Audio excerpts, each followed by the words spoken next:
Pas po kayo, Senator.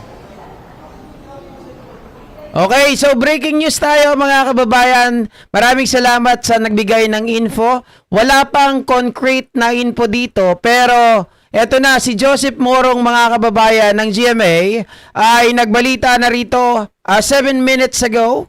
Mga kababayan, ito po ang nakasulat. Wait lang. At ipapakita natin sa inyo. Nako, sunod-sunod ang dagok mga kababayan dito kila Bato de la Rosa, no? Nangyayari sa kanilang kampo. Oh, wala pong TRO. Ito, Joseph Morong, 7 minutes ago. Walang TRO si Bato de la Rosa. Oh, fails to get a TRO from Supreme Court. 9, 5, and 1, mga kababayan. 9, 5, and 1. Favor na wag magbigay ng TRO is 9.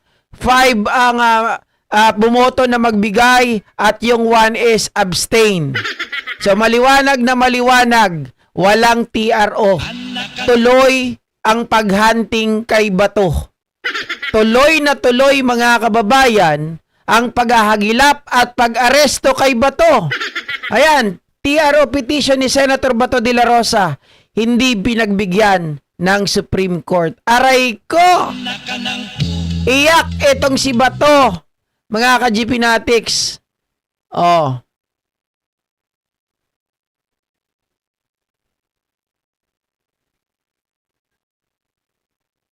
Iba yan. Yun talaga yung bagong balita. Galing kay Joseph Morong at ito. Oh, GMA News. Denied ang TRO. Oh, di ba? Mga kababayan? Wala na. Ayan oh, sa botong 951, hindi pinagbigyan ng Korte Suprema ang hiling na temporary restraining order na Senator Bato de la Rosa laban sa pagpapatupad ng kanyang International Criminal Court arrest warrant. Mga kababayan, the SC only decided on the prayers for interim relief. Nako, pinagdadasal na lang na ikaw ay babigyan ng interim release. Ang ano dyan, nagkakanta bulol-bulol na ako. Mga kababayan, ang problema sa iyo, Senator Bato de la Rosa, because of the action, because of what you did, di ba, na pagtakas dyan sa Senado, yari ka. Dahil yung interim release na hihilingin mo kapag nahuli ka, ay hindi ka rin papayagan na magkaroon ng interim release dahil alam nila, kayang-kaya mong tumakas, kaya mong magtago, at kayang-kaya kang protektahan ng mga kaalyado mo. Yan ang maling desisyon na ginawa mo. Napahamak ka dahil kay Cayetano. Kung ako sa'yo, bumaliktad ka na, boy. Kung ako sa'yo, boy, ang gawin mo, ilaglag mo na si Cayetano, ilaglag mo na ang mga Duterte, sabihin mo na ang nalalaman mo, boy. Diba? Malas na malas kayo. Sabi ko sa inyo, ang dumikit sa Duterte, may sumpayan, nako, masisira ang buhay mo. Yan ang nangyari mismo sa inyo. Diba?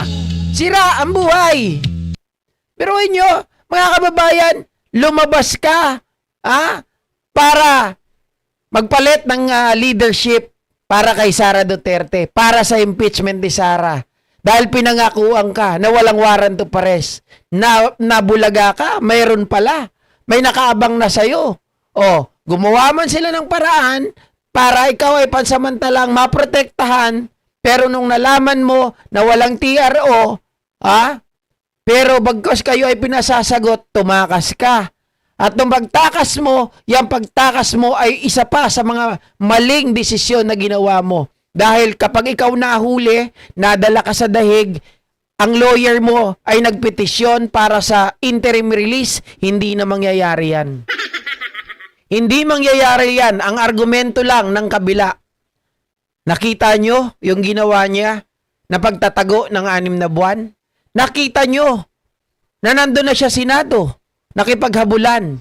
At nakita nyo kung paano sila tumakas. Nakita nyo kung paano siya pinoprotektahan ng kanyang mga kaalyado. So hindi dapat pagkatiwalaan si Bato. Huwag siyang bibigyan ng interim release.